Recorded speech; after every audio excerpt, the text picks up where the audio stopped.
It's 3:15, and that means it's time for... The Real Deal with Bill McNeil. That's right. Welcome once again to The Real Deal with Bill McNeil. I'm your host, Bill McNeil, and you're probably wondering exactly what is the real deal today. Hey, good question. Welcome back to Thinking Critical. This is Wes, and we're getting some of the Marvel Comics titles that are going to be coming out in July. I imagine by Friday we should get the full Marvel solicitations. I cannot wait to talk about those with you guys. But let's talk about some of these new titles. And I personally think there's some exciting stuff here.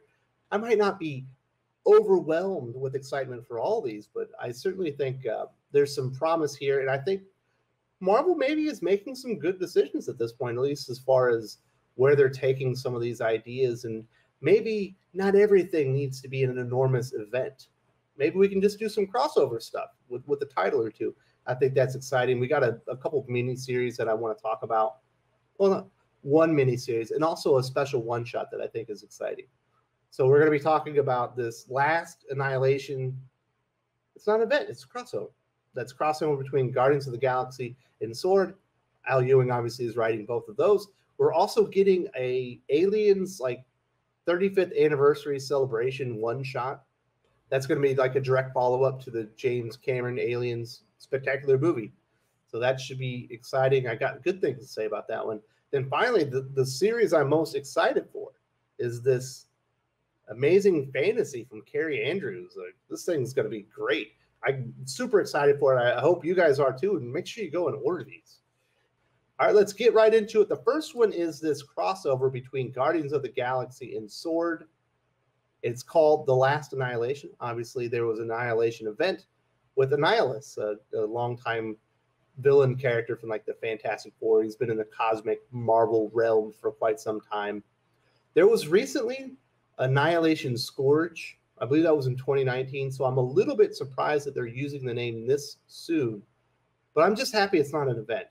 It's just a crossover. It's crossing over between Guardians of the Galaxy and S.W.O.R.D. We know we just got a new Guardians of the Galaxy team introduced from Al Ewing. I believe Brett Booth did this awesome connecting cover thing that was just looks like $1 million. So they're putting a little bit of money into this Guardians of the Galaxy team. A little bit surprised that they kicked it off at issue 13. But I imagine people that are big fans of Al Ewing and the cosmic Marvel stuff are enjoying it. And as far as S.W.O.R.D. goes, that's his contribution to Jonathan Hickman's X-Men line. It's been derailed quite a bit. Issue 2 was a direct tie-in to King in Black. Issue 3 was a direct tie-in to King in Black. And then when we get to, I think it's issue 5, is it? Oh, okay, it's issue 7. We're getting right into the Last Annihilation. But before that, it's in Hellfire Gala. So this S.W.O.R.D. series has had no time to breathe. I do think that's a bit of a mistake. I don't know why you kick off the S.W.O.R.D. event, tie it right into the big King in Black event, and then you're going to kick it over to this Hellfire event and then do a crossover. I think that is probably poor planning on Marvel's part. But otherwise, I think this is cool. Although it does say it'll be crossing over between Guardians of the Galaxy and S.W.O.R.D. and other Marvel Comics titles. I wonder if they're maybe going to do some one-shots or tie this into Fantastic Four or something like this. This is supposed to be a continuation of Al Ewing's Empyre story. Obviously, that was with Dan Slott. It was a Fantastic Four Avengers crossover. Not very good, in my opinion. Don't know that they need to be continuing that story, but this is all going to be the catalyst is going to be this new villain that's going to be introduced in Guardians of the Galaxy 15 in June. The information that we do have, I believe, is probably from the solicitations. Guardians of the Galaxy number 16 will see the entire galaxy under attack, the likes of which you haven't seen since Annihilus first waged war. Someone out there awakened with a new vision for the universe, and they had the army to make it a reality. When 5 different planets fall under siege, will it be too much even for the new Guardians of the Galaxy to handle? And then S.W.O.R.D. number 7 will take place immediately following the Hellfire Gala. The party is over, but not all the guests have gone home. Victor Von Doom is staying for dinner. Be there as he catches up with an old friend just as the Last Annihilation hits. So we do have confirmation Victor Von Doom will be at the dinner. I do find this S.W.O.R.D. Last Annihilation cover to be absolutely hilarious. You have this really generic 4 heroes looking in 5 different directions. Appears that Hulkling's with them. Obviously, he was a big part of the Empyre event, and some of the other characters from S.W.O.R.D. And then you got Victor Von Doom, like with his cutlery, with his knife and fork and some glasses of champagne and stuff. Pretty funny cover. I imagine whoever did this is having fun with it. It's Valerio Shitty that did it. They might take it a little bit more seriously than I do. So maybe they aren't making fun of the ridiculous nature of this Hellfire Gala event. But we do have confirmation. If you didn't know Victor Von Doom was gonna be at the Hellfire Gala, he'll be there. We also know that Apocalypse will be there as well. And supposedly there's 4, count them, 4 Bread Band issues with that one. That big 12-issue event series that's happening in June. Of course, one of those will be the introduction of the new team, which we already know the identity of. Or at least I imagine it will be. But this is cool. I like it. It's a crossover. It's not an event. Cool. Empyre should have been a crossover between Fantastic Four and Avengers. It did not need to be an event. It didn't warrant it. There was no build up to it. It just happened. And it just went away. And I guess there is some fallout because we're getting it in the Last Annihilation. Shouldn't it be the Last Empyre? I don't know.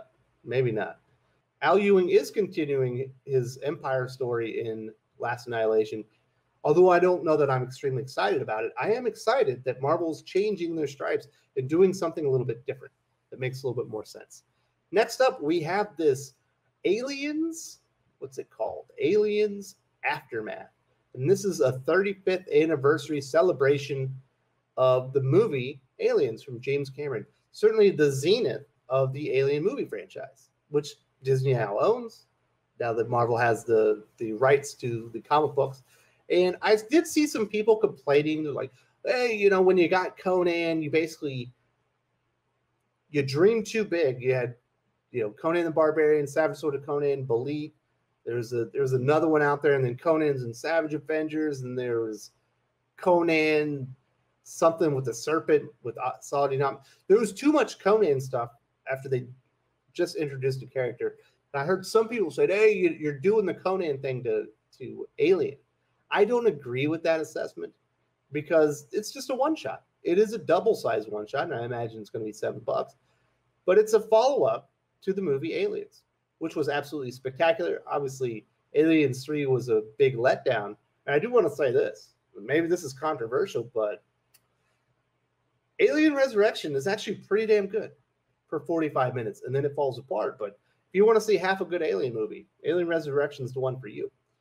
So this is basically going to pick up on LV-426, the moon, where the army, or I'm sorry, the Marines showed up and basically fought all the aliens. And we're going to have some reporters are going to show up. They want to see what happened. And they're going to report on the Weyland-Yutani, you know, catastrophe that happened on LV-426. Sound like fun to me.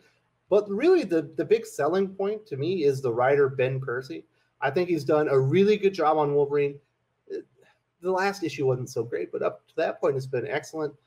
His work on X-Force has been solid. It's been trending down, but I think Ben Percy's a really good writer, and it sounds like he's excited to do an Alien comic book, so that's always a plus.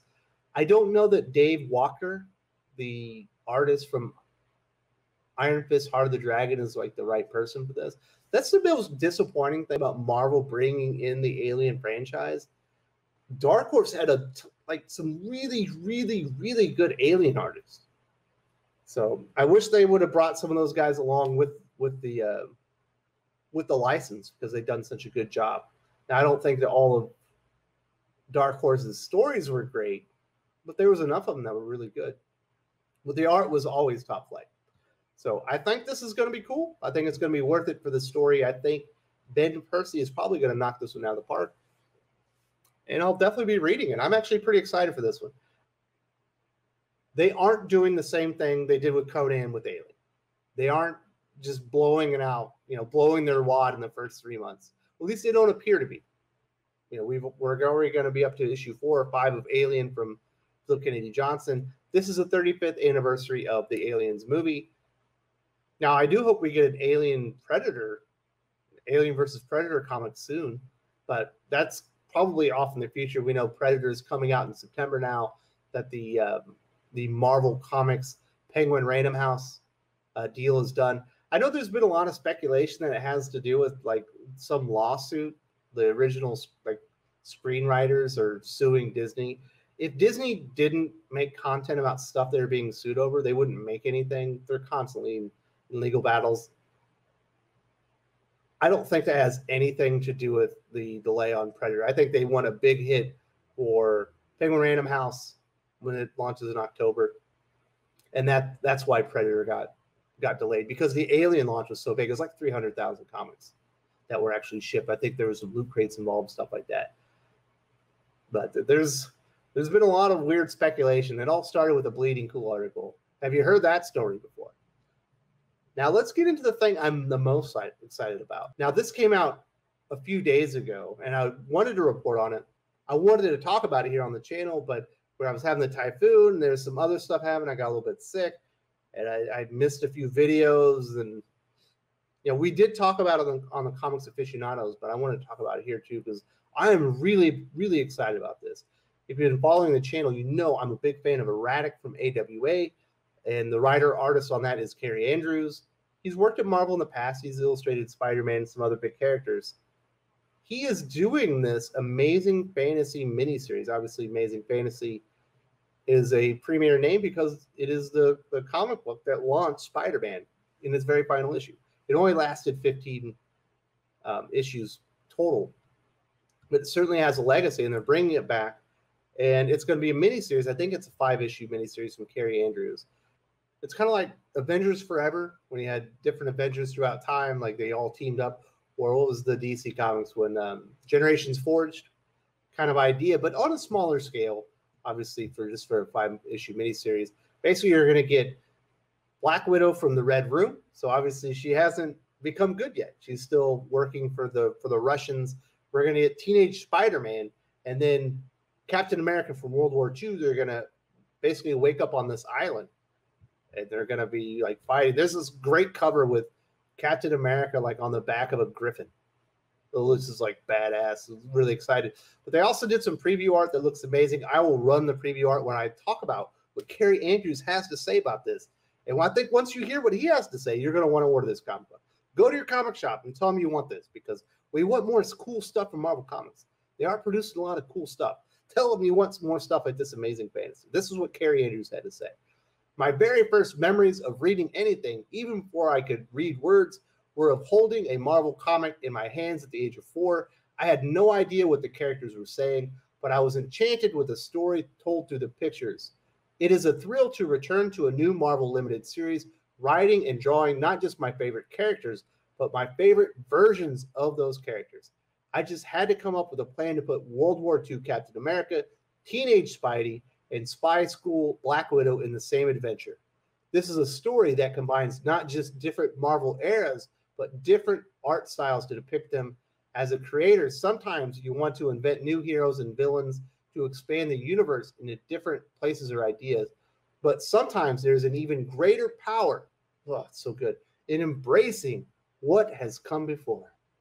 Wow, Kerry Andrews, you are my hero, sir. In telling fresh and passionate tales with heroes that an audience has already invested a lifetime in, there is a beating heart to these archetypes, and they need to live again. Bravo, sir. And I am absolutely a customer. I was before I read all those amazing words. It sounds like Kerry Andrews gets it, and I think we're going to get a very exciting tale here with this 5-issue miniseries, Amazing Fantasy. If that doesn't get your heart beating and your blood pumping for comic books, and to read about Red Room, Black Widow, Teenage Spider-Man, and World War II Captain America teaming up on a random island, riding a griffin, I don't know what to tell you. I'm not going to say you're not a comic fan, but we're different types of comic fans. Let's put it that way. If that doesn't get you excited, because I'm all kinds of excited. I am on board, sir, and I am with you. So I will definitely be reading this. I will be reviewing it on the channel. And this is the thing I'm the most excited about from the big 2 that's coming up. Nothing that I've seen previews of that's going to be new even touches this. I am excited about Aliens Aftermath. I think it's going to be fun. I'm excited about, but that doesn't even touch this. This sounds amazing, as well it should. So that is my good Marvel news for the day. There's some cool stuff coming out. If you're a big fan of Al Ewing's cosmic stuff, you're getting the Last Annihilation crossover between Guardians of the Galaxy and S.W.O.R.D. I think S.W.O.R.D has been hampered by events, but okay, we'll see what he can do with it. It's supposed to be a continuation of Empyre. I don't know why they're continuing that story, but maybe Al Ewing's got something going on. It's not an event. It is not an event. It is just a crossover. That is progress in my mind. Next up, we've got Aliens Aftermath. It's the 35th anniversary of James Cameron's Aliens epic, the zenith of the Alien movie franchise. It's a double-sized one-shot from Ben Percy. I think it's going to be well worth the money and the time to invest in that one. But the thing I'm most excited about, I just talked about it, Carrie Andrews' Amazing Fantasy team-up book. It looks great and it sounds great. I couldn't be more excited. So finally, hey, I got some good Marvel news for you. Hopefully when we start getting some of the information about DC Comics July slate, maybe some of the stuff they're working on there, I'll have some good DC news too. I can't wait to talk about stuff I actually like. If you enjoyed this video, please give it a like. I would appreciate it very much. It helps us attract more views for the channel. Subscribe for future commentary, comic book news, and reviews. And don't forget to ring the bell for notifications. If you want to talk comics, movies, and much, much more, you can follow me on Twitter at Wes_from_TC. With that, Salamat Po, and I'm out.